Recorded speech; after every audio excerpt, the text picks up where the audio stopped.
indivisible, with liberty and justice for all.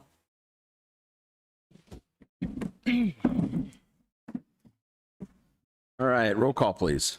Mrs. Bloom? Here. Mrs. Speartoo? Here. Ms. Laird? Here. Ms. Lewis? Here. Mr. Price? Here. Can I get a motion to approve the minutes from our regular meeting held September 11th, 2023, please? So moved. Motion by Ms. Laird. Could I have a second? Second. Second by Mrs. Bloom. Any discussion? Roll call, please. Ms. Laird? Yes. Mrs. Bloom? Yes. Mrs. Speartoo? Yes. Ms. Lewis?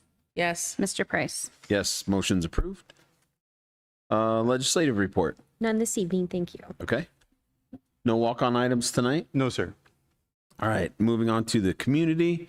I don't see anyone that likes to talk to the community.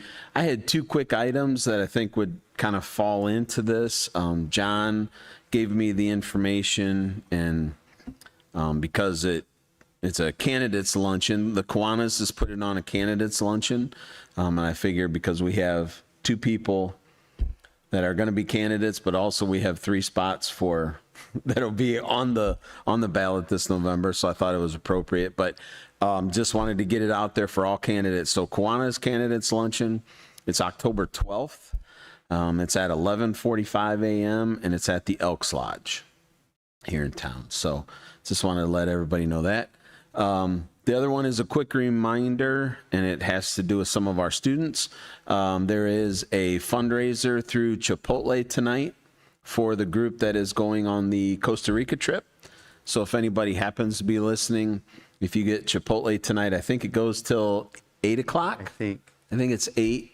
We got ours in. We had dinner before our board meeting tonight. So a percentage of the proceeds tonight, if you use, there's a promo code. I'm sure it's on the school's website, Facebook, all that kind of stuff. So if you want to order Chipotle tonight, I'm sure the kids that are fundraising for the Costa Rica trip would greatly appreciate it. So, but anyway, just a couple quick things there. So nothing else under the community part. So moving on to the superintendent's report. Thank you very much, Mr. Price. This is our next, as I mentioned last time, the next meeting we would get to our grade card. So we've got the screen set up here, but also in front of you are the slides that we're going to be going over. So you can kind of choose either one to look at. We're also going to try to project up on this screen for the people at home so they can see it, but mostly be a reference for everyone at home. So I've asked Denise Hurt, our assistant superintendent, formerly curriculum director, to kind of help us lead this. We're just going to jump back and forth, she and I, as we point some stuff out to you. And Ms. Lewis was a part of this. Our DLT meeting went over the same results last week. So Ms. Lewis, obviously, feel free to jump in with ever something that you remember from our meeting. So Denise, I'll go ahead and kick it off to you, and we'll get rolling. Fabulous. Thank you. Good evening, board members. Thank you, Mr. Detweiler. Ms. Parkhurst, I'm happy to be with us this evening. We're going to look through some of our report card information. As Mr. Detweiler said, you have 2 things in front of you. The first is the PowerPoint presentation, and the second part that's in your folder are some policies. One of the requests that the board has made is that we would dig into some policies in these work sessions. And so what we've tried to do is create a calendar by department, by a director, that will choose policies that impact the work that we do within our department. And so during that work session every month, we'll be bringing you a new director back at you that will highlight some of those areas. So I took the first one, and the policies will come at the end of the report card presentation, but those policies are in your purple folder there just so that you have them as well to relate to as we go. And we found that those were policies that guide the instruction and curricular pieces that fall into that report card. So we tried to make it very relevant, all one big theme for the evening. Please feel free to stop me as we go if you have questions along the way, and we will get started. So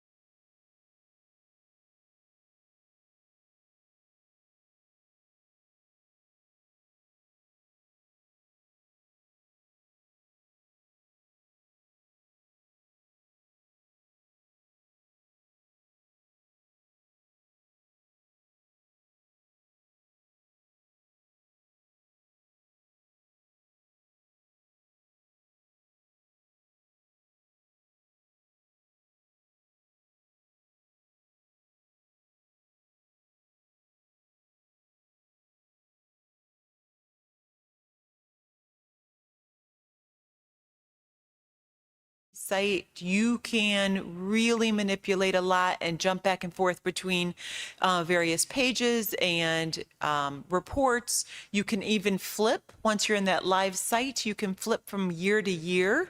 So if you truly wanted to take a look at, you were looking at the achievement score, but you wanted to go back and see what it looked like in 21-22 or in 19-20 or in 17-18, you could do that and have that comparison. So if you would go to the Ohio Department of Education site, and in the top corner there, you would just put in report card into the search engine, and this resource comes right up. And as you scroll down on this page, this is what you see.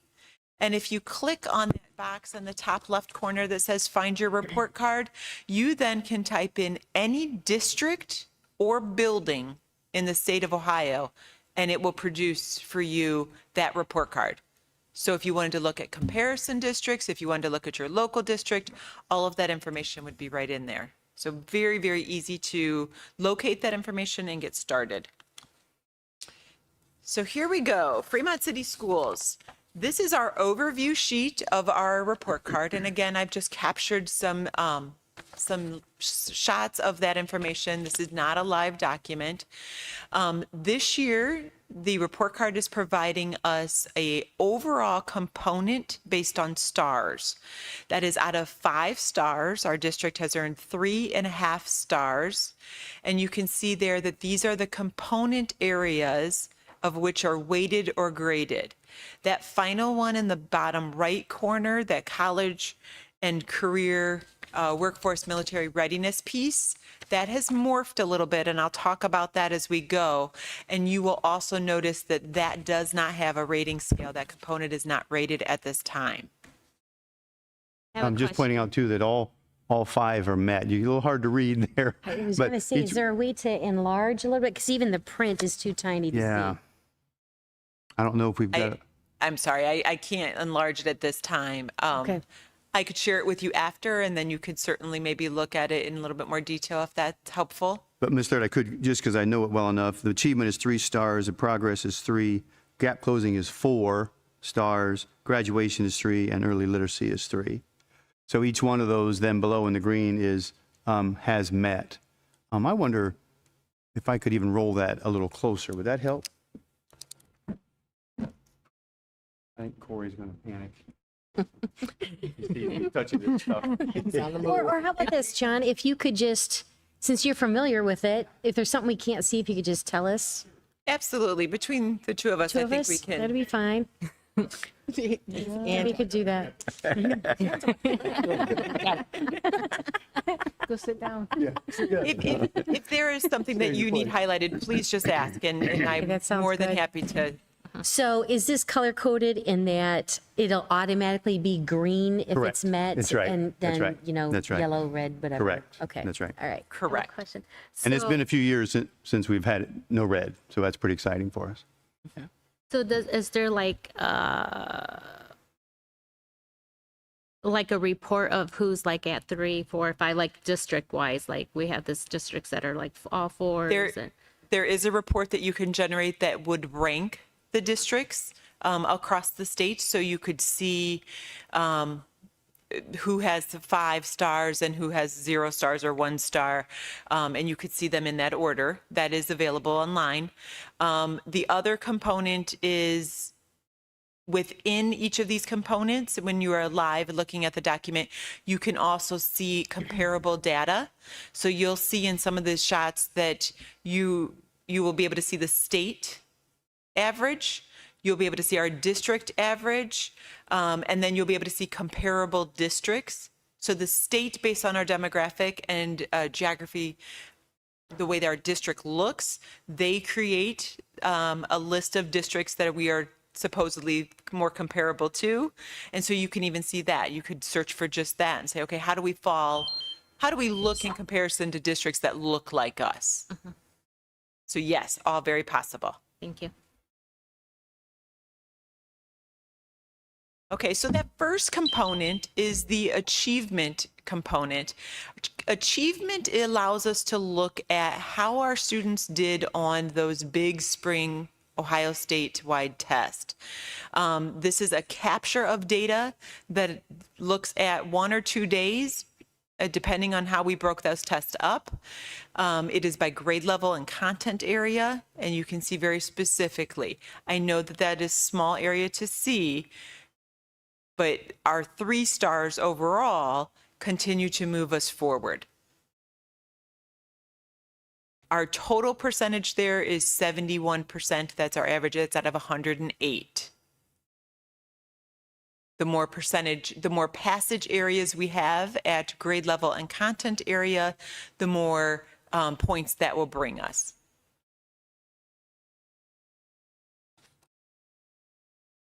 Once you're into this screen, you can then take a look at that data again and look at a couple different pieces. So the first item there on the left is our performance index information. So the achievement looks at 2 different pieces. It looks at first that percentage passage, which is what I showed you in the screen prior, and then it takes that data and it breaks it down, each content and grade level, and then we are awarded points based on how our individual students performed. So if our students we always hope that they are proficient. That tells us that they are proficient in their content standards at that content and grade level. Anything above that, whether they're advanced or advanced plus or accomplished, then they bring more points. If they are less, they're basic or they're limited, they have not met that proficient mark, they bring less than 1 point. So you can see the percentage piece there for our student population, and how that 77% is gained. I can tell you that this piece of information is not factored into the 3 stars that we earned for the component of achievement. So it's information that we can use. It's information that helps drive us for next steps, but it does not factor into that component. What you're looking at here, these pieces of information are 2 different ways to look at the same pot of information. So we're looking at our students. If you look at the very top, when you're live, you can click on those tabs across the top. The first one is the calculation tab. I didn't show you the pie chart, but I am showing you the trend to the right. And I know that Mr. Detweiler has said to our staff, and he has said to our community, that we are striving to move forward, and every year since COVID, help to regain some of those losses. We know that that's not going to be a regain overnight. And that we know that we lost a lot with our student population. We were very excited to come in front of our community just prior to COVID. Our students had worked very, very hard. Our staff had worked very, very hard, and we had shown great achievement. And then COVID happened, and we fell off. What this chart shows us is that positive trend when it comes to achievement, and we truly are making those gains back in the right direction. You remember, if I may, Yes. real quickly, Ms. Hurt, that first on the right-hand side, that 2019 is the first bar. That was our last grade card that we had on the old system, and we had a B. And we were celebrating because we were really, really excited about that. Then you see the COVID dip in 2020, 2021, 22, and 23 going to the right. The black represents advanced students. So as I've been saying, we've been really working hard to get back to where we were. I know that seems like maybe not the greatest goal, but it is where to start, right? So I can feel very confident that we've grown the advanced students. The green is the accelerated. Accomplished. Right? Accomplished, thank you. So still above proficient. That's also grown back to our previous numbers. And also the brown there in the middle is proficient. The blue and the red would represent under proficient, but you see those are trending down and getting smaller. So we're very excited if you kind of play that out as you go. We're on a very nice trajectory forward. So we're very excited about that. And even the super advanced plus or accelerated plus or something is a little tiny thin blue line at the top of those. We're even growing that one. So it's ahead of where we were in 2019. So Correct. That very thin blue line at the top was non-existent in 2021 and 22. It was present in 19, and we have it present again in 23. So again, just a very a visual way to look at a piece of data that supports some of that growth that we've been discussing. To stay in achievement, what I've given us here to look at, again, very visual, and although it's two different looks, again, the trend line on the right for you and the comparison on the left allows us to look at high school. I'm only looking here at our high school end of course exams. So we know that every grade level beginning in third grade is taking at least a reading and a math. We have a science test at grade 5, grade 8. But we also know the value and the weight of those high school level tests for graduation. So I chose for us to take a look here at those high school level tests. The comparison graph that you're seeing on the left, the red is our district, the blue are those similar districts that I told you that they make available, and the yellow is the state average. So you can see across those tests, we have algebra, biology, I believe that's American history, English language arts, which would be the second test, geometry, and then American government. if you look at the district overall, our 3rd through 8th grade scores have recovered much more quickly than our high school scores. And we were kind of on our district leadership team, we're chewing on that a little bit, trying to say, what is that about? And we do think there are some students that if they were 15 when COVID hit, just never really recovered as much as we would have liked them to. So I think the recovery has been a little slower, unfortunately, in the high school grades than the elementary. I'm sure you could write a doctoral dissertation as to why that is, but and you could theorize all you want, but it certainly is the case that our lower grades are recovering more quickly now than our high school. Now, eventually those kids will cycle out. Not that we don't, aren't worried about it, but those kids that were freshmen are now seniors. So we'll hopefully get through that and continue to see the growth at the high school as well. But definitely we're not the brightest spot of our grade card is the high school scores, for sure. When we shared this information last Thursday with our district leadership team, we had great conversation around the area of mathematics and looking at some of this data and brainstorm some suggestions, some ideas, and some things to go forward with. So I think that the use of data is very relevant and really helps us dig in a little bit deeper and take a closer look. The plot graph on the right, again, same exact information, just another way to look at it. And I think that that's the part of the value in the data in the report card is it really does allow us to look at it in more than one fashion.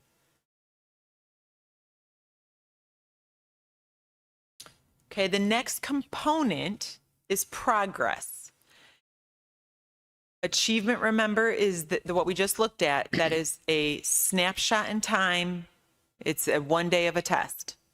Progress allows us to look at the amount of growth that our students have made in a year. So ideally, we want all of our students to make 1 year's growth from wherever they start at the beginning of the year to what it looks like for them moving through an entire year, an entire school year. We would like them to make 1 year's growth. That would keep them on grade level, on consistent piece. Sometimes our students make more, sometimes our students make less, sometimes our students don't start at grade level, but still are able to make 1 year's growth. Sometimes they need to make 1 year's growth and a little more in order to get back on grade level. So we have a lot of scenarios here. The rule of thumb when looking at progress is that we always want, the terminology is grow your green. The more green you can have, the better. green demonstrates that our students are making 1 year's growth. Once again, this would be a good one if you go back and look at previous years. There was a lot of red on this page. And we really have been very excited about this progress. You think the green and the dark blue represent met or exceeded. The blue is actually advanced. So the 8th grade, for example, that whole bottom row represents over 1 year's growth for the 8th grade scores. So once again, very exciting. And you see the 2 other squares in math and science for 5th grade. Those are just really exciting to see.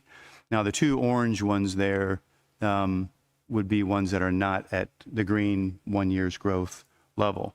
But once again, we've had years when there was a whole lot of red on that page. So once again, we're excited. Now, you'll see on the next one, I believe, is our high school graph, right, Denise? Correct. So this, you'll see where that is not as much growth, obviously. Now, the blue, science, their biology and American history are advanced. And then the red is under year's growth.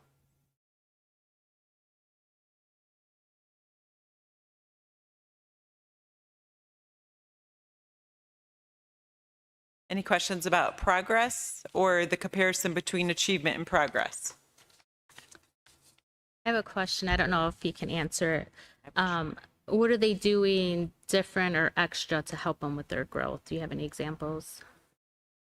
I think that's going to vary. Are you thinking specifically at a content or a grade level? Or just any- overall? Overall, Or yeah. Overall, any example? Just wondering.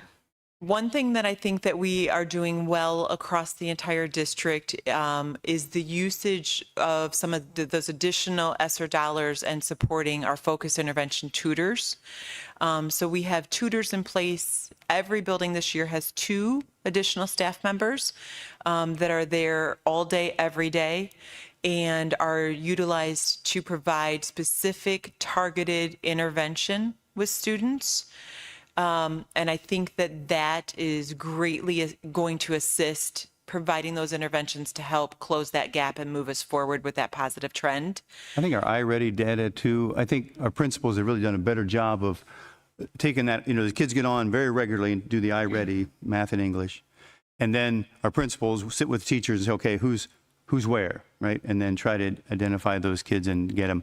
And I go into these buildings often, especially in the elementaries with those pods, right, the teaching pods, and you'll see small groups working with an adult all the time. And I think that targeted, these 3 kids need subtraction and math fractions or something, right? So that targeted instruction, I believe, really has been the key. That's my opinion.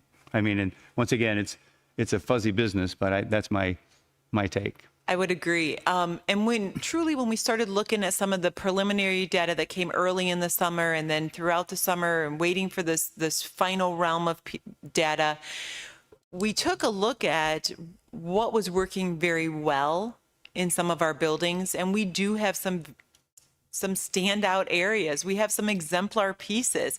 And I think it behooves us as a district to set aside any competition that potentially may come because I'm doing it this way or you're doing it that way, and look at what's going well and how do we replicate that in other places. So that is one of the pieces that we opened up August leadership with, and Mr. Detweiler had conversation with all of our building principals that they were all mandated to make sure that they had a period of time in the day called no new instruction. Yeah. We call it NNI.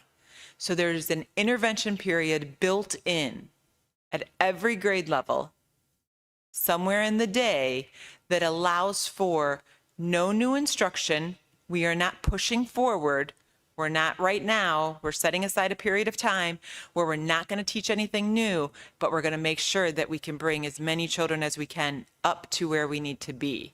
And I think that's that time frame where if you walk into the building and you see in the elementary studio or here at the middle school in the ELA, you see multiple people helping a lot of children. You'll see our grade level at the elementary, the grade level teachers will divide up the students, and where kids are on that data and say, okay, I'm going to take this group, you're going to take that group. So it's very specific and it's very targeted. I was pretty amazed now that I have 2 teachers living in my house.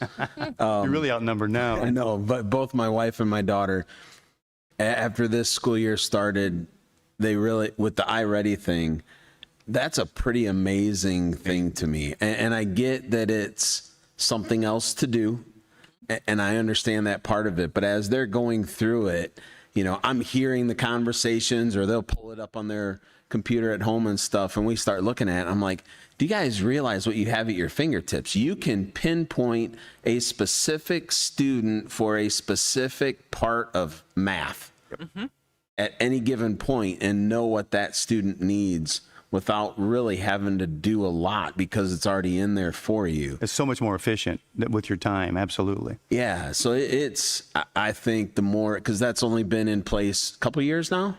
Couple years. So, I mean, the more data we get from iReady and teachers are used to it, and just like you said, the principals collecting all that information, man, that's pretty amazing piece of software to be able to do all that. For sure. Very much so. And it's very targeted and specific. So every student takes that diagnostic assessment and they are tested against grade level standards. And it is all about how they individually do and produce on that diagnostic. And then all of their lessons, all of the practice, every time they get on there and play, because it is very cartoon based, it is specific to what that child needs. So in the same class, 2 students side by side, one could be working a grade ahead of schedule and one could be working a grade level below because it's tuned to that child. So Okay. Moving on, we're going to take a look at gap closing. this is the one we had 4 stars on that I'm really most proud of. I'll let Denise go ahead. I'm sorry. Okay. No, you go. All right, I'll go. The colored chart there on the right, if you see the red dot, that red dot represents statistically where that test should be. So anytime the bar of color goes past the red circle, we have outshot the goal for that group or that test. So these are all our subgroups. I believe the top one is all students, then white students, and then it goes down from there. We have exceeded growth with every subgroup, which is mixed race students, African American students, Hispanic students, and economically disadvantaged students. We gained over our estimated or over the target in all those groups. Where we missed were white students, and our special ed students. So those 2, the very bottom one is our special ed students. See where the red dot is beyond the bar? We missed that. And the top, the blue line, I believe, is white students. We missed with that group. And also then, because of the large size of that group, we missed in the category of all students by a little bit. But I'm just really excited that we are hitting this target. In our district leadership team, when we talked about this, we believe we really are focusing on that catch-up. Now, what we have to be very careful of, though, is we don't miss the top kids in accelerating the top, right? So that's our conversation now is, okay, we're doing a pretty good job, we believe, at kids who maybe are at risk, but what are we doing now to make sure that the accelerated kids are getting more accelerated, right? So that we don't miss an opportunity. I think we also talked about that average middle of the road. Right. That quiet kid in the middle. Student who doesn't make a whole lot of waves as far as, things that are associated with low achievement at school, but also maybe just isn't the highest achiever, and that might fall in some of those. Correct. Some of those areas. So we talked about ways to assist those kids and recognize those kids a little bit better. Yeah. Also, keep in mind that there's a student could represent several categories, right? Could be economically disadvantaged and also be special needs. So that sometimes there's almost overrepresentation, but kids get counted several categories. So a child who's doing well would show up in 3. Well, same with a child that's not doing well would show up in 3. So, Mr. Detweiler, a while back, my question is, does this still apply? Is this still flawed in the math? We had talked about where children can be tested very young and score as accelerated or gifted. And then they're measured by gifted performance from there to the end, where in fact, at that point of the child's development, they may have been advanced of peers, but then they've stayed more regular on track. Is that still skewed? it is, but I don't think it'd show up on here as much. We do have a separate gifted evaluation, Denise, if I'm speaking correctly. So we do have a category where they are in that group for life, right? Unless their parents sign them out of the program. But so we do have a gifted factor, and it's actually in here where that would show up. I don't think it would probably hit this so much. I would agree with that. Okay. All right. Early literacy. This falls in line with the entirety of third grade reading guarantee falls into here. So you take a look at that score that is up from last year as well. So we have 3 stars here with our early literacy. What you're seeing there on the right are 2 years of data, and the blue is on track, the red is not on track. If you remember correctly, when we talked previously about early literacy, all of our students by law in grades K through 3 have to have a fall diagnostic in reading within the first 30 days of school. So, and we in this district use that iReady diagnostic for that score. This is helping us to demonstrate that 1 year's growth to move them to be on track in the next year. So if you look at the top grouping, the very top line are our kindergarten students.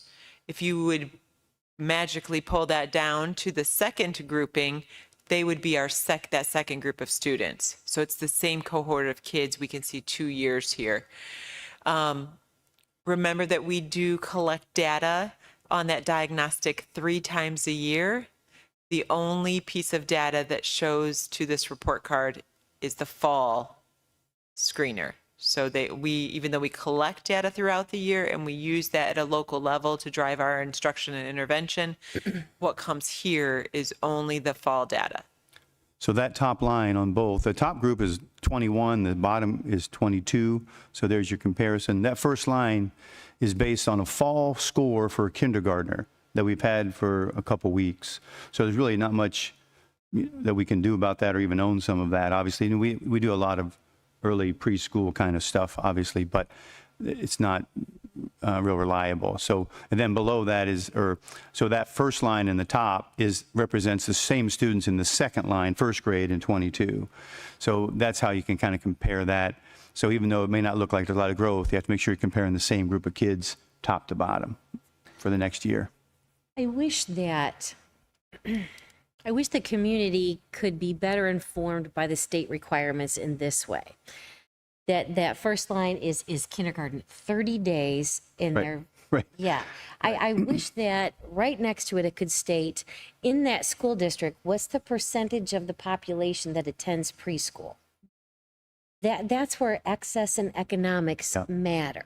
For sure. And I think the common household would understand that. That's as right. soon as they saw, 30% of this community's population attended preschool. So, of course, their very first school grade is going to be a little bit different than what they would hope. Absolutely. And can we provide that information? As a caveat, I Are think you that would able be. to capture that? We could probably dig some. I know in the registration, don't they mark preschool? Yeah, so we could certainly track that.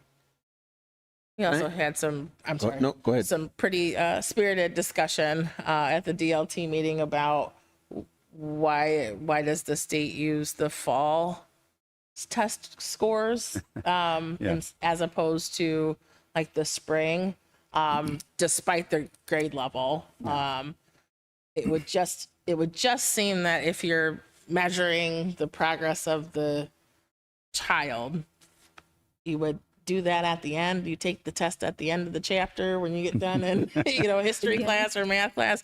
It would just make sense that this area would be, scored at the end of the school year. But This one has caused, this measurement has caused a lot of chatter in the state, just because there are a lot of superintendents in districts that just don't think it's as reliable and really as usable as some of the other information we have on here, for sure. That was the question I was going to ask, because with Tia being a second grade teacher, that falls right in here. Yeah. But K through 3, when a kid doesn't read throughout the summer, There's loss. the teacher knows it. I mean, it's one thing if you're talking about an 8th grader, but when you take a 1st grader moving to 2nd grade, and for whatever reason, parents weren't around, whatever it was, Whatever. for the summer, they didn't read anything. Yep. Once they left school in 1st grade, then they come into 2nd grade. There has been multiple times where Tia's like, they're down a level from what they were at the end of 1st grade. Summer loss. Yet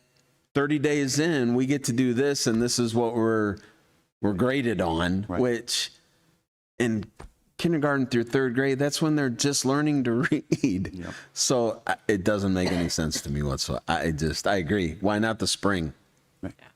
Or both. Right. I mean, just Yeah, have you can both. say this is a projection. Right, it's that they use benchmark. to identify. Yeah, this is the benchmark to identify the needs, which is appropriate. To Right. see where are we now. sure it is. But as long as it's defined as that, so people can understand. For sure. I know when we're talking to our building leadership, we always try to preface some of these pieces with, this is one piece of data. This is one piece of the puzzle. So we'll take what we can from it and move forward and hopefully keep going, because we have lots of data to look at. So that'll, And put also it back in its place. be encouraged by the individual victories that you see in the classroom. And Absolutely. the strides that the educators are making with the children. All right, so the next component that is graded on our report card is the graduation component. We did earn 3 stars again, and this is one area on our report card that we are slightly down. Last year we had a 93.9. This year we have a 91.3%. And we look at those 2 numbers on the right. The first one is our 4-year cohort, and the second is our 5-year graduation. In the state of Ohio, it is anticipated and expected that a student will graduate in 4 years. That is the goal, and so that's that 89.6 for us. That is slightly down. And there's a lot of work that comes around this number. And even though we are slightly down, I would point you to that 3-column, colored column there to the right. Our district is blue. Those similar and comparable districts, that's black. And the green is our state average. So although slightly down, I think very commiserate to what's happening across the state. Of those students that don't graduate, are there identified and measurable factors like of those who didn't graduate, how many of them had a truancy issue? How many of them are economically disadvantaged? How many were identified as at risk based on, I don't know, violence at home, and all of those other things? Is that tracked anywhere?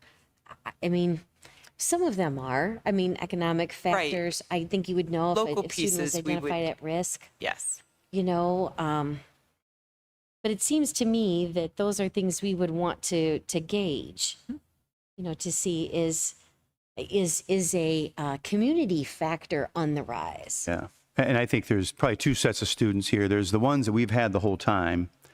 Then there's the ones that have maybe Migrated in. moved in, Districts. coming back from a charter school. Oh. I mean, so there's a couple scenarios here that it just is messy. That's an important Absolutely. factor. And that's a group. I'm sure not a insignificant number of these are kids who maybe were having trouble with truancy with us. We start to put the heat on, press charges, whatever. They go to a charter school for a couple of years till they don't show up and are truant again, get kicked out, then they're back as an 18-year-old with 2 credits. And so there's a lot of that going on. Yeah. Now, in that 5-year cohort number, you'll recognize that periodically you will have an item on the agenda asking for you to grant a diploma to a student that has earned that Fremont Ross High School diploma. Sometimes that happens in July. We have a student that just didn't get it made, couldn't make it by June, couldn't walk, couldn't do those pieces, but comes to us in July, or I think we just had one at last board meeting. Those individuals who we are very proud of and very happy that we can offer that diploma because they've met those criteria would then fall into that 5-year cohort. They didn't make it within that first 4 years that the goal sets, but we certainly have opportunity to award after. So we got 4% of them in before the 5th year was over. If you think 89 to 93, that's 4-year and 5-year. So What's the difference? yeah, there's about 4% that do finish in that 5th year. So quick question, because I thought about it for graduation, but maybe this plays out in all of the categories for it is, so I know a lot of times we have students that are somewhere else, but they're still considered our student where we have to pay for those special services or whatever it might be. Are there kids that are at other schools or other places that are part of, so there is that component also that these aren't just that 89.6% graduation rate isn't necessarily just inclusive to the kids walking out of Fremont Ross. You're right. That'd That be is all of our accurate. students. Yep. And we have kids in all kinds of scenarios. They're adjudicated or whatever. Yeah, there can be lots of things. And that's all part of, on all of this. They stay on our roster as our resident. That's correct. Okay. And we might not have any control hardly Very, over very, that student very little. sometimes. Yep. Denise, you mentioned something that I think is pretty important during the DLT meeting when we talked about this being 21, 22 data and the number of kids that didn't graduate versus what we know for 22, 23. So did you want to speak to that just a bit? Or do you want me to just repeat what you said? Go right. I don't want to, I'm No, you're pretty sure I fine. wrote this down correctly, so you can just correct me if I'm wrong. Deal. So this 21, 22 data was in, or represented 17 students that non-grads. didn't graduate on time per se. In the 22, 23 school year, that's already decreased by, or that decreased by half. So we were in a single digit. I think it was 8. So 8 students that would have been eligible for graduation this past school year did not graduate. So in a comparison and just, I think that's important for the public to know as well, while we're talking about, you know, we are trending in the right direction in this 3-star graduation piece too. Graduation is trending in the right direction as well. Ms. Lewis, you're on a roll here. Would you mind talking about? no. Yeah. No, no, it struck me because you saw it from a parent lens when we talked about graduation and the graduation requirements. And you were a little worried about, oh my goodness, how does a parent understand this with all the complexities? So I guess that is another thing, like, and we've talked a little bit at board meetings about this, but definitely at the district leadership meetings. I mean, last year, I think in the school building, every class had different graduation requirements. 3 of the classes had Three of the classes. different pathways to graduate. Different pathways to graduation, which was enough to like make your head spin. But as a parent, when I was listening to what it takes to graduate, I'm a 1995 graduate, and that is not what we did. So it is important for parents to be involved and understand like what it takes for our students now to graduate. I was very comforted as a parent of an 8th grader who will be a freshman next year, comforted to know that there are opportunities for parents to be educated on, what it takes, and then re-educated. What I liked the most, I think, that was that the onus is on the student, and that the guidance counselors do a wonderful job with that consistent, constant communication with the student, because that's how the real world works. Mommy's not going to be there every step of the way, but there are a lot of requirements, but it appears that the administration of each building does a really good job making sure that the kids, or of the high school, I should say, making sure that the kids are aware of what needs to happen. But yeah, that was a little bit of a moment for me. Well, as a parent of a freshman, we are going through the SEALs process right now. Sure. So, and I will say from a parent standpoint, Mr. Shell, the guidance counselors do a phenomenal job. If you have questions, man, they have the answers for you. And it's great because why in the world? I mean, I'm a 1988 graduate, and to come up with two SEALs, what? And I know we've talked about it here, but it's crazy. I mean, and my wife and I just sit there and look at each other and we're like, do these kids ever just get to be students and kids anymore? I mean, you have to figure it out. One of them, like, I'm looking at it just from a common sense look, and one of them is a military SEAL. But what kid as a freshman knows for sure that they're going to enlist in the military? And I'm all for it. That's great if that's what they want to do. But a 14-year-old kid knows that they're going to for sure go into, and what happens if they change their mind their senior year, and then all of a sudden, I don't have a SEAL now. I don't have that second SEAL. What am I going to do now? And it's a rush job to get it. I'm like, come on. But I think that's where the guidance department comes in, and they're taking great care of the kids and checking in with them constantly about their progress and where they're at. So they're in great hands for that process. But that was all. Yeah, great job for our district and other districts that are helping it out. Poor job at the state for coming up with this ridiculous stuff that makes no sense whatsoever. Well, thanks, guys. You're preparing me. I have a preschooler. Right. I guess. It'll change 5 times before you got to worry about it. You won't even hear anything about SEALs by the time your daughter makes it up to high school. Well, and I do think there is good intention, with that. Not everybody has the same track to graduation, but it is definitely enough to make your head spin. Yeah. Sure. It for sure is. And it changes often. So we try very hard to stay in front of those changes and communicate those very well with our stakeholders. Within that report card piece of data, if you are live, there is a lot of additional information. I really just tried to grab some of those big highlighted pieces and put together here. There's an entire segment tied to the financial reporting of the district. I just grabbed one page to take a look at. And what you are looking at here, these are just our comparable districts. So we are the red dot. All of the blue dots around us are other districts across the state. And it's not all the districts. What we see here is that red horizontal line is where that is the dollar amount, I believe. State averages. State averages. Yep. And then, yes, I'm sorry, state averages as far as percentage of points on the total report card.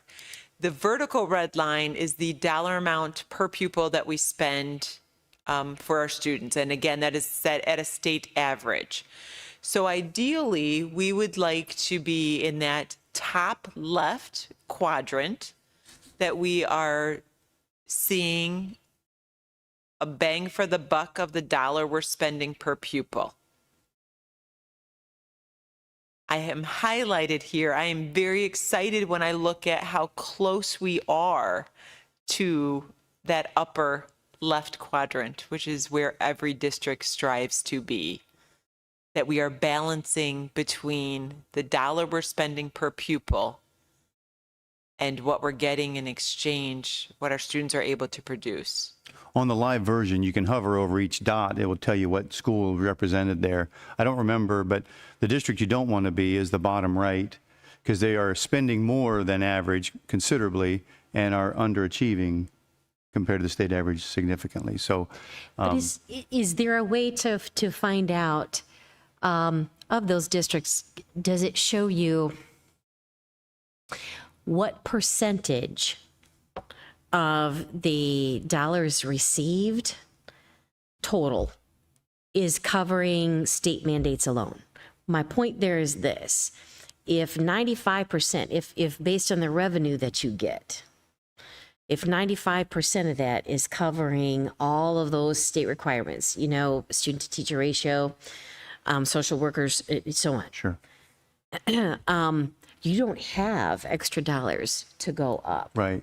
I see what you're So, saying. yeah, so districts that receive in revenue significantly higher than the mandated expenses have additional dollars to plug into education beyond that. So I think that's, it's a skewed measurement. It tells the truth in that people that spend more are going to see a larger result. That's just a fact. What it does not show is of the districts, how many of those that spend more, it's because they receive more above and beyond what's required. Does that make sense what I'm trying to say? Yeah, absolutely. Yep. I know there are some reports that talk about the percentage of classroom instruction costs versus administrative costs too. That's another one be interesting to look at too, because I bet you some of those that maybe aren't doing so well have maybe a higher administrative cost than instructional. They're top heavy. Yeah, top heavy. Thank you. Yeah. Yeah, that would be really important to look at. Yeah. If I were a state official, I would want to see, what does that data tell Sure. me? And there's a great variety in the dollar amount that is spent per pupil across the state. Even within looking at this graph, there's some that are very similar to us, but don't receive the same instructional gain. And then there's some, you know, like we pointed out, like Mr. Detweiler pointed out at the very bottom, spent a great deal of money, but are not seeing that sizable impact with their student academic gain. So interesting piece. One of the pieces that we're able to look at are our building level report cards. So here is a snapshot for all 6 of our buildings and where they look. So you see lots of 3s and a couple of 4s and a couple The of 5s. threes are green, so that's kind of where that is. The dark blues are 5s, so you can see where those are. There's 4 stars at 5. The blue is a 4, and then trying to think if I see. I don't think we had any 2s, which is very exciting. We do have a handful of 2s. That's the gold color. Oh, thank you. Got it. That Okay. primarily shows up there in achievement in progress. Yep. So the Otis is, Denise alluded earlier to some of the practices that we think we're trying to replicate across the district. Just kudos to Mr. Matz and his crew over at Otis.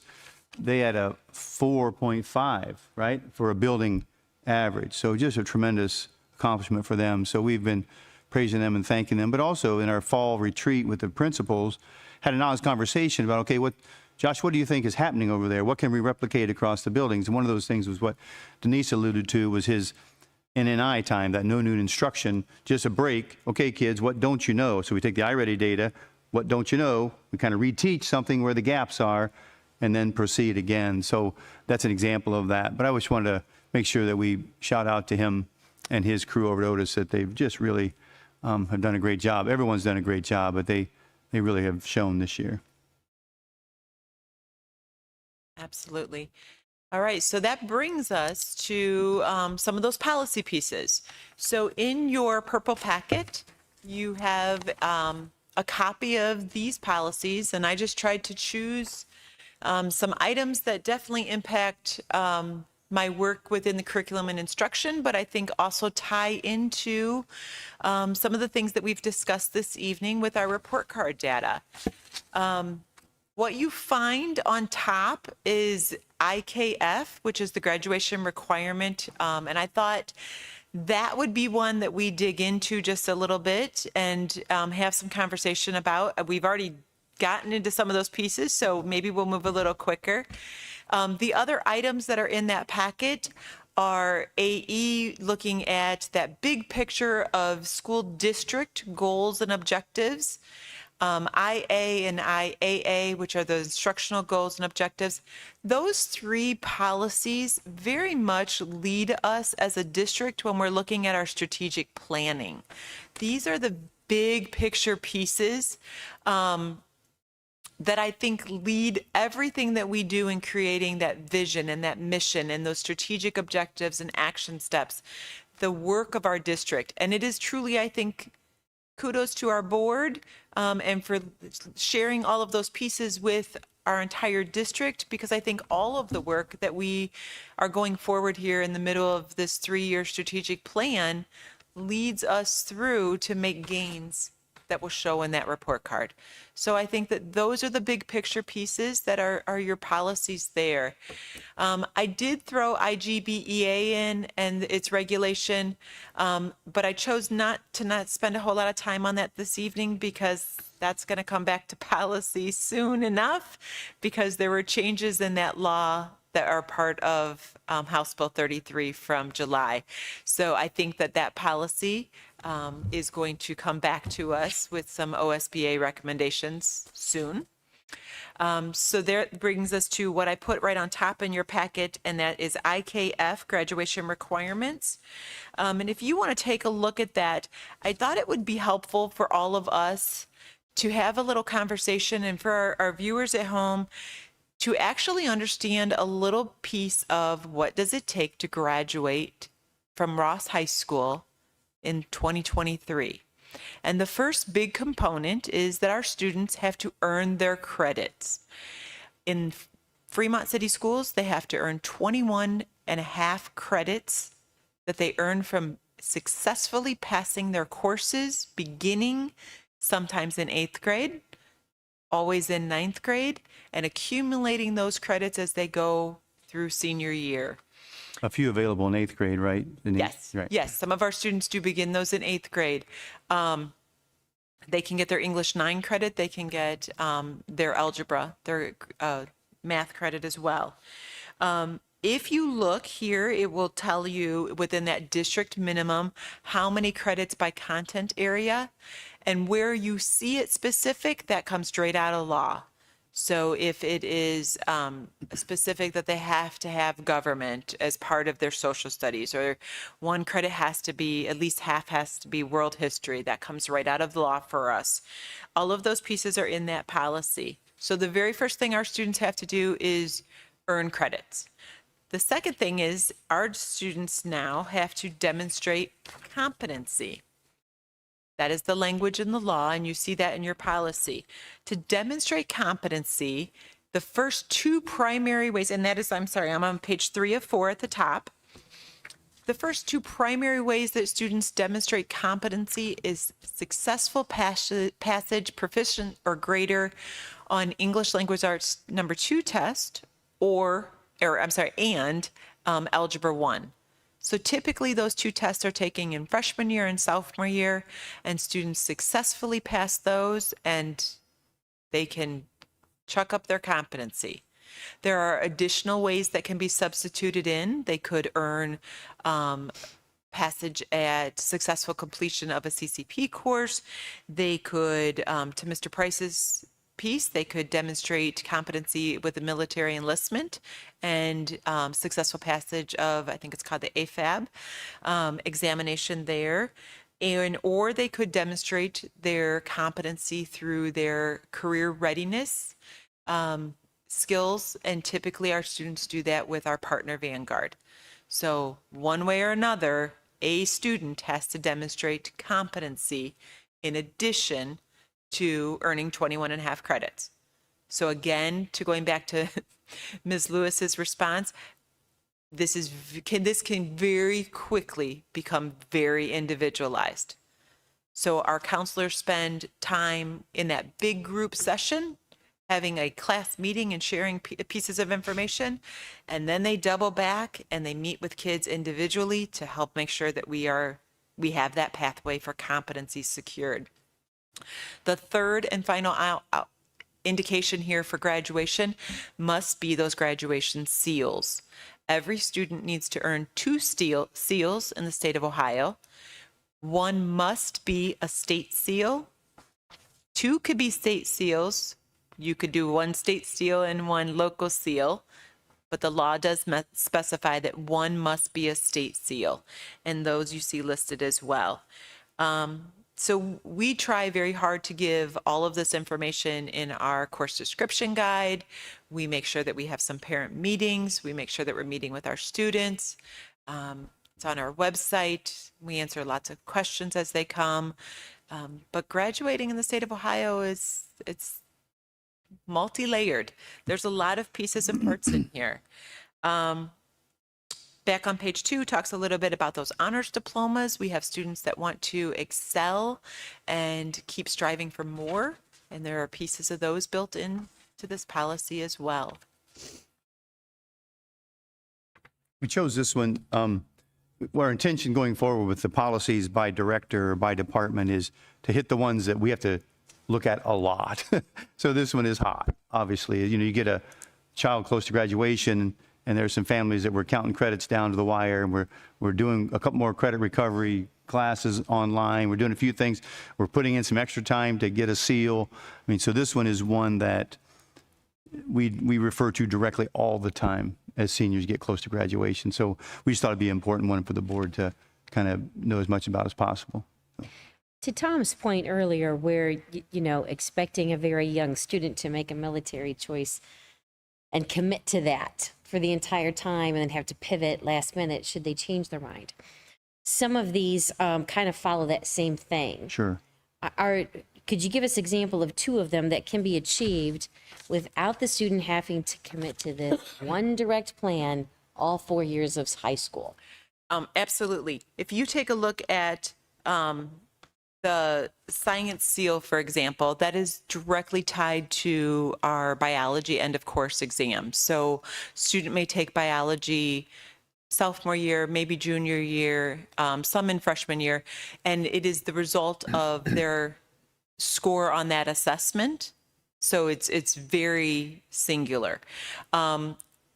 Students can take the entire 4 years to earn these hours if they're going for the community seal, a community engagement seal, for example, that they want to span that out over. It doesn't have to be out of 4 years. We are required in the state of Ohio to submit through EMIS what seals our freshmen are indicating towards. There's no commitment for that senior or that freshman student to stay with those. And then we will re-report that upon the graduation with their seniors to say these are the seals that they actually earned. So we have to report what they're hoping to get, what they're thinking.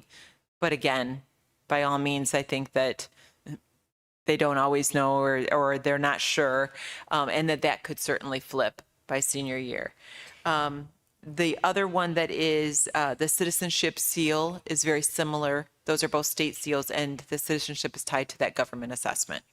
I hope parents understand maybe some advantages in taking a look at those flexible seals that can be achieved while allowing their child room to move. Sure. I hope. I'm not sure every common house understands But understand that. it. That's right. And I think that there's room within the seals, especially the local seals that our committee has worked to come up with, that there's some flexibility and variety in there. And I would really encourage our families to make those independent. Not every student is going to consider the fine and performing arts seal. That is not within their skill set or their strengths. But if that does align to your child, then that's one to dig in on, get more information about, and come up with a plan. The same with the community engagement seal. Many of our students are highly engaged and involved in a lot of different ways. They're active in their local church groups. They're active in the community. They Scouts. volunteer at the Yep. rec. They Boy Scouts. They got lots of things going.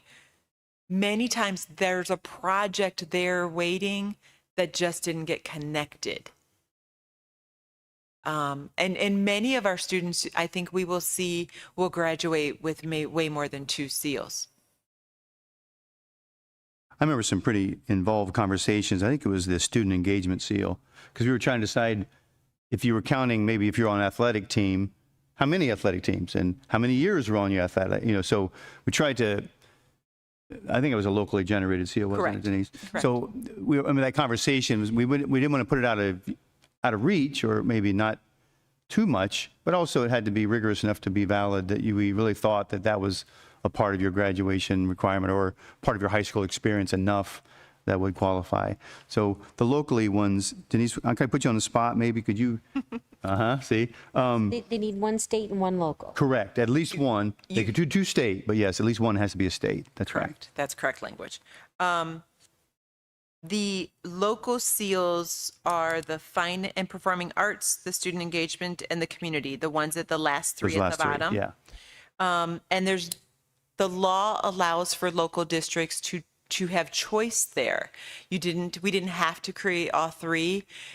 Within our district, when our committee came together to look at that, we felt very strongly that we wanted to have all 3 options for our students. So we developed all of those. The rest of those are state seals, and that requirement is set by state law. That is a piece that we just have to fall into. So did the state provide the category and heading of those 3, and then locally you provided what it would take to meet Criteria. that? That That's is right. correct. Okay. That is correct. The language, the titles of those 3 are in law. Okay. So they only need 2 seals, one state, at least one state and one local. Correct. Do you know, like, the most the student has graduated with, like, That's a great question. Oh, I don't know if I know. but I will find that out for you. Now I'm intrigued. I will find that out. There's some kids that do an awful lot of stuff. So, yeah. Just wondering. Yeah. I think one of the most important information on this policy is when it comes to policy, for any policies that we do as a board, sometimes that changes. It's, sometimes there is something within your district where you want to change, like our dress code policy was one where Right. it changed and we changed something like that. A lot of time it's just verbiage in the law. Right. A graduation requirement policy would not be one that a school district wants to change a lot. You can look at, and anybody can look at our policies. If we look at how many times it was revised, our graduation policy was revised in 17, 18, 19, 20, and 21. That tells you something, doesn't it? Yeah. Most of that is, it's not that a district wants to change graduation requirements. That's how much of a moving target it is. And how do you, it's impossible. It's just stop. Just let's put the brakes on. Let's just let kids graduate. We're okay. Yeah. I joked with our DLT. I had 3 students in my own household graduate within a 5-year span, 2016, 2018, and 2021. And all 3 of them had different requirements that they needed to meet before graduation. Such a quick turnaround. It's been fast. You're right, Mr. Price. Policy is driven by law. So folks, remember who is in charge of what. School boards create policy to comply with law. Right. So the frequency of change in law, you have to look at your state representatives, your state senators, and so on. It's that legislative body that we have to communicate to. Can you imagine if for a district and being on the policy meeting, if all of a sudden for 1 year there weren't any changes? How much time that would save? I mean, point 2 about state law at the top of page 2, you do notice that we do have credit beyond the state minimum. So the state's 20 and a half and we're 21 and a half, and that is a local board input on that. So just wanted to point that out.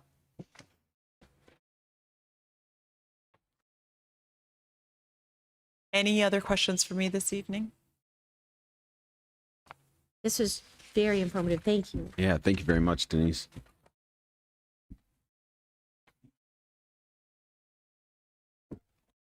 Okay. Anything else for Just a report? one other thing, Yep. and it's kind of hot off the presses. There's a challenge to the Department of Education and Workforce.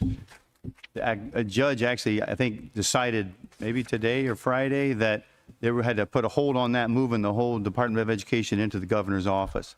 So now that's on hold. So we'll see how that plays out. That's the latest. It's, yeah. Okay.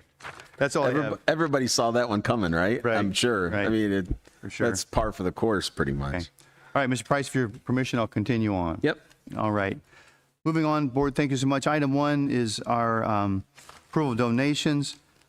I'd like to point out, there's only a couple here that aren't PBIS, which is our student-based incentive program at Ross High School, and that is a large part of Mr. Cahill. He has been out knocking on doors, trying to find a way to ramp up our reward system for kids basically being caught being good. So at lunchtime, kids are passing in these coupons that teachers or staff members give to them for doing something kind, I actually caught a kid picking up trash that wasn't his, and I gave them one of these coupons for a positive behavior initiative. So all those prizes then are being generated from the gifts from our community. So they're really ramping up that at Ross, and it's really going quite well. They've got, I think I even sent you a video link of he and Mr. Hensa kind of having a little fun with this program. So a lot of positive things happening with that PBIS. So just want to make sure to name all those: Bethesda, Blessed Hands, Chunky Dunks, great wings, by the way, Fremont Athletic Supply, Justice for Migrant Women, Kim Lenhart, Moonshine Entertainment, North Coast Showtime, Alyssa Rose Photography, Melinda Silva, Pumpkin Place, Subway, The Phone Connect, the VFW, Viva Los Healthy, and Whitey's Diner. Okay. Can I get a motion to approve item 1, please? So moved. Motion by Ms. Lewis. Could I have a second? Second. I didn't see who. Sorry. Second by Ms. Laird. It's different hearing it through the mics. I can't pick Yeah, up the the different echo. voices anymore. Any discussion? Roll call, please. Ms. Lewis, Yes. Ms. Laird, Yes. Mrs. Bloom, Yes. Mrs. Speartoo, Abstain. Mr. Price. Yes, motion's approved. Thank you very much. Item 2 is a policy first reading. This is our organizational structure, and it's in your notes. It actually was just a not a typo, but a correction. Actually, Denise's title. She was still listed as Director of Curriculum, so we fixed that, and that's really all that is. So that's up for your first reading this evening. Okay. Can I get a motion to approve item 2, please? So moved. Motion by Ms. Bloom. Could I have a second? Second. Second by Mrs. Espiritu. Any discussion? Roll call, please. Mrs. Bloom, Yes. Mrs. Speartoo, Yes. Ms. Laird, Yes. Ms. Lewis, Yes. Mr. Price. Yes, motion's approved. Thank you very much. Moving into our student section, diplomas we talked about earlier this evening. Taylor Marie Peck has earned a Ross diploma by completing her graduation requirements. Can I get a motion to approve item 3, please? So moved. Motion by Mrs. Bloom. Second by Ms. Lewis. Any discussion? Just congratulations. Yeah. Yeah. Yeah. Roll call, please. Mrs. Bloom, Yes. Ms. Lewis, Yes. Mrs. Speartoo, Yes. Ms. Laird, Yes. Mr. Price. Yes, motion's approved. Thank you very much. Items 4, 5, and 6. State law requires the board to approve any trip out of the state. Because you take children out of the state, that can get a little hairy if things don't go well. So with your approval, we'll let those students partake. Can I get a motion to approve items 4 through 6, please? So moved. Motion by Ms. Laird. Could I have a second? Second. Second by Mrs. Spiritu. Any discussion?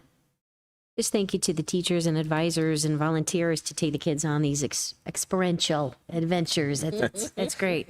Yeah. Roll call, please. Ms. Laird, Yes. Mrs. Speartoo, Yes. Ms. Bloom, Yes. Ms. Lewis, Yes. Mr. Price. Yes, motion's approved. Thank you very much. Item 7, to two resignations that we're going to miss terribly. Beth Muffler, science teacher at Ross, and Ashley Swinehart. Just something about these two quickly. Beth is one of those students that when you do the top 20 in the spring, often has 3 or 4 students who pick her just because she is that teacher. So we're going to miss her tremendously. And Ashley Swinehart has just done a great job of leadership in our district. She's the nurse here at the middle school. She was really one of the leads during COVID and really helped us get through an awful lot of times we didn't know what we were doing. So just kudos to both of those ladies, and we wish them well on whatever's next. Moving on, item 8, we've got first some home instruction tutors, a list of about 7 of them. Certified staff, Lisa Twist. Then 2 placements, Bruce Frederick as custodian and Carol Swain as a bus driver. Then one more on item 8 is support staff substitute. We have 4 of those. Item 9, Reagan Heinlein as student council advisor. She just recently took that position for us. Item 10, special event workers for all of the fall events still. We have Abby Burnt for scorekeepers, ticket scanner, and that continues on to the next page. Special event workers continue then for now winter sports, basketball, diving, swimming, and wrestling. Those are all listed and their positions. The middle school events then for basketball, diving, and swimming are listed there below that. Item 12, special event workers for fall tournament events. It's a special designation with a different financial pathway, so we'll have to list that separately. That's item 12. Item 13 now on page 7. Teacher mentors, this is part of our teacher accreditation program through the state. There's some, Brent Parker is the head of that. And then we have first year people and second year people, and what it takes to do our mentors. Item 14, an IEP writer. This helps take some of the load off some of our special ed teachers who have a tremendous load already. So we do a little stipend to try to help support that. Item 15 then are status changes for this meeting, and I believe that takes us to the end of that section. It does. Okay. Can I get a motion to approve items 7 through 15, please? So moved. Motion by Mrs. Spiritu. Can I have a second? Second. Second by Ms. Lewis. Any discussion? Denise, if we could go back to your slides real quick, you don't have to bring it up, just a question, the one on progress at the top, under biology, because we have the black and white copy. Is that coded to meet the significant evidence that the district exceeded the student growth expectation? Exactly right. You are accurate. Okay, I want to point that out, district-wide biology. Guess what Beth Muffler Yeah, teaches? guess what? Yeah. So that is an employee that's had a direct impact on student lives to an achievement level that's measured at the state, Absolutely. report card that everybody can look back and see is factually true. So, if you don't already know what an impact teachers make, it's mathematically proven in There it Beth is. Muffler. So, thank you. Yep. Appreciate And it. along with that, I'm just glad my daughter gets to have her last year. So my daughter is in Mrs. Muffler's class this year. I'm like, perfect. You've got the greatest biology teacher. You're good to go. Any other discussion? All right, roll call, please. Mrs. Spiritu, Yes. Ms. Lewis, Yes. Mrs. Bloom, Yes. Ms. Laird, Yes. Mr. Price. Yes, motion's approved. All right, moving on to report of the treasurer.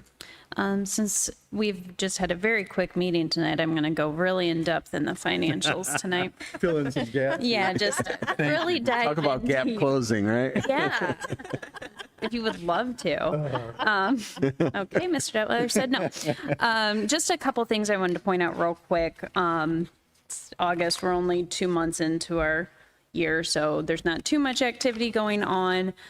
We were pleased to see that we had a 35% increase in our real estate taxes. It's good for us, maybe not so good for the public, but we win some, you lose some. Income tax was down, so there's that offset a little bit. The ODE funding was pretty consistent. We really thought it was interesting that our poverty assistant went up by 26% this funding time, and that's like $60,000 for us.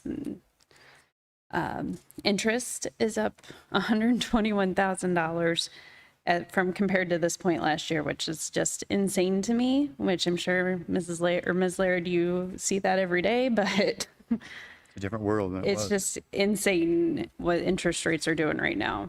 And thank goodness we get to take advantage of it.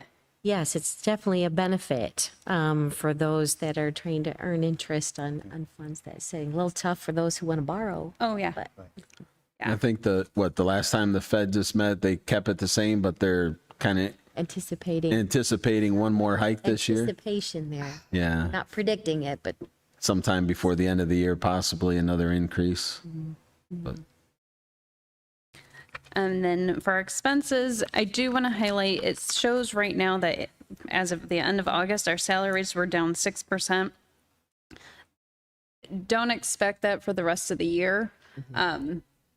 Our teachers' contracts get paid out through the end of August. And then September 1, we do the new contracts. So we did give some raises this year, so that number is going to go up in September.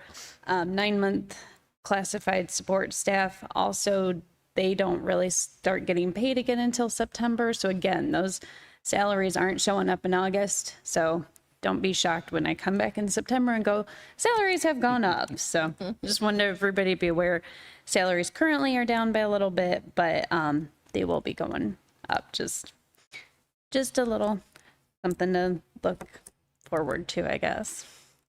all right. Can I get a motion to approve item 16, please? so moved. Motion by Ms. Laird. Could I have a second? Yeah. Second by Mrs. Bloom. Any discussion? I just want to say that although salaries are up, I think that the union representation, our administration did a great job in taking good care of our community, the tax dollars and the kids.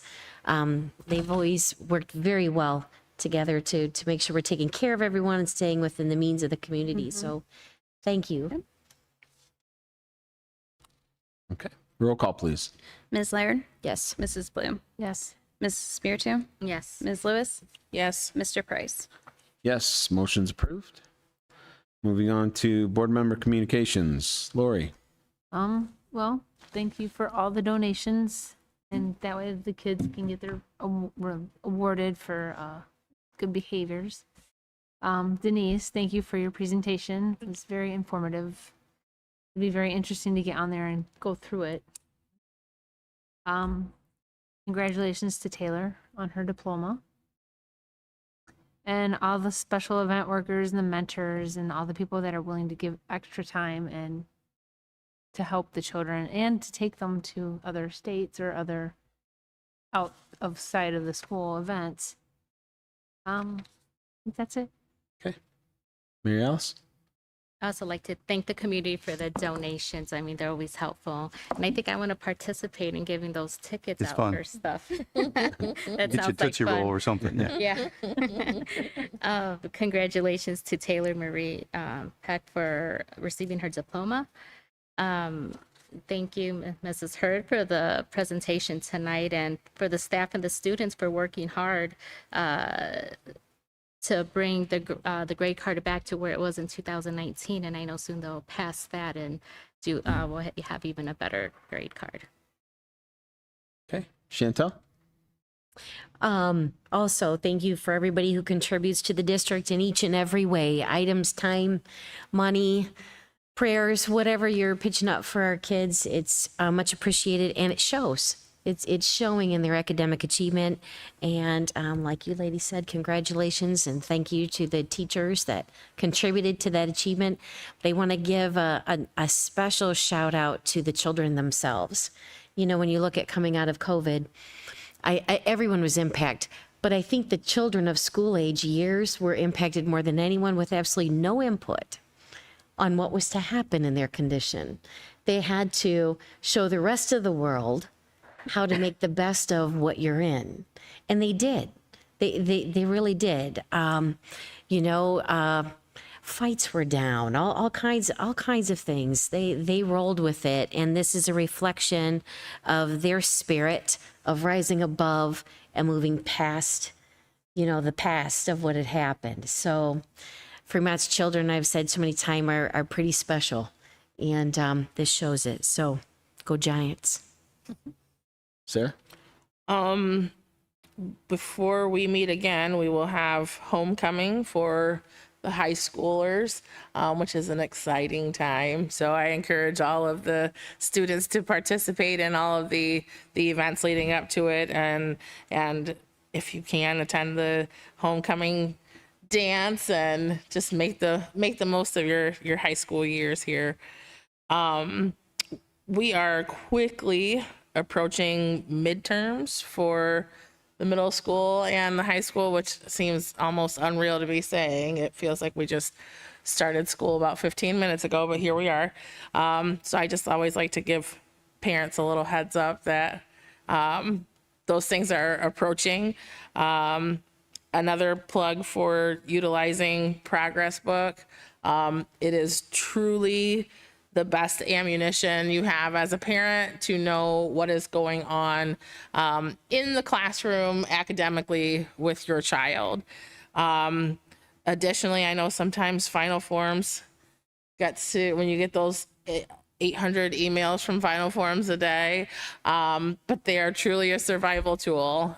If you want to know any information, click open one of those emails, and there's bound to be something pertinent in there for you and your students.